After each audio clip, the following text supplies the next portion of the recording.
Well, I always think of, if you really want to know what an institution's about, don't look at the statements they make or their policies. Look at their budget spreadsheet Mm, Yeah, yeah. and where their money is spent. mm, Because actually, it doesn't cost anything to say we're anti-racist and we're taking action against racism. But actually, if it's like forming 1% of your budget, how much can that, all of that will and all of that, all of those statements, how much effect can they have? So yeah, I think kind of building anti-racism into the budget and into the very structure of how the organization operates is a really good start. Actually, to have the resource there to enable those things to happen is a good place to start, I think. mm.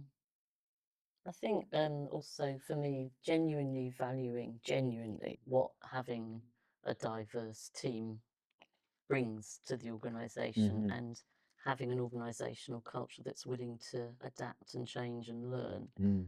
and grow according to who's involved, both in terms of employment but also in terms of participation in, exhibitions or all Hmm. sorts of levels, and genuinely creating opportunities for people who haven't got traditional routes of qualification, Mm. so that lived experience is not a qualification, Mm. it's a whole offering someone can bring that is important and valuable. Mm. So, I think unless the cultural institution is willing to broaden and change, not much will actually fundamentally change within the sector. And that, obviously includes there being really genuine leadership tracks for people of Mm. colour to lead institutions, as well as working at the sort of the lower levels in the hierarchy, and being more in decision making around curation and identifying global majority artists and having a real diversity in the offer. I also agree with you about the budget line and looking where the resources are spent.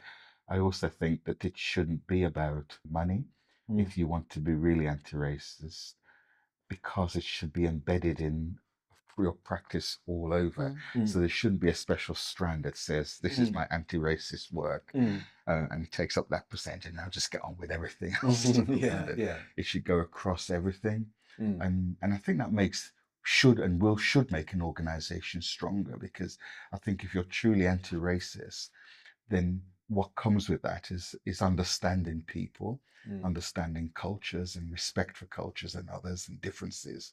And as you're saying, it makes the world a richer place, mm, because the world is multicultural mm, now. Mm. mm, Although you wouldn't believe it with statements about, multiculturalism in mm, Britain hasn't worked. Mm. But, we're not one, what's the word, homogenous Homogeneous, mm, yeah, uh, yeah. group. mm, Mm. We're made of lots of different things, um, or the British educated but born in the Caribbean, mm, brought up in Birmingham, mm, uh, living here in Oxford, have all influenced my life in mm, different ways to make mm, me what I am. Mm. I'm not a singular one of those things. mm, Yeah, it's valuing different life experiences, isn't it? And I think one of the things that's kind of led us to this situation where we don't have global majority leadership in arts institutions in Oxford, just as an example, is this kind of idea that there is just one path. There is like, you know, there's a route from you're born, you go to private school, you go to university, and that's your route, and that's what takes you to the top of a cultural organization or another organization. It's recognizing, like you were saying, about the transferable skills and the mm, experiences that can actually offer really important insight into different ways of doing mm, things. If there's only one entry point, then there's only kind of one type of person that can get through the door. yeah. And so, like, yeah, having multiple entry points into and multiple pathways into the organization and routes to the top of the organization, actually, yeah, it broadens what the organisation is capable of doing and is capable of seeing. And definitely, I would echo what you were saying, Usha, and what you're saying, Euton, as well. I think the other thing is cultural organisations need to be willing to mobilise within their mandate voices around key political issues and be brave enough, to make anti-racist statements that really matter. Statements in sort of policies is one thing, but speaking against genocide through a cultural offer when that is a racist situation going on in plain sight, and I'm talking about a number of current situations on which the sector seems to remain silent.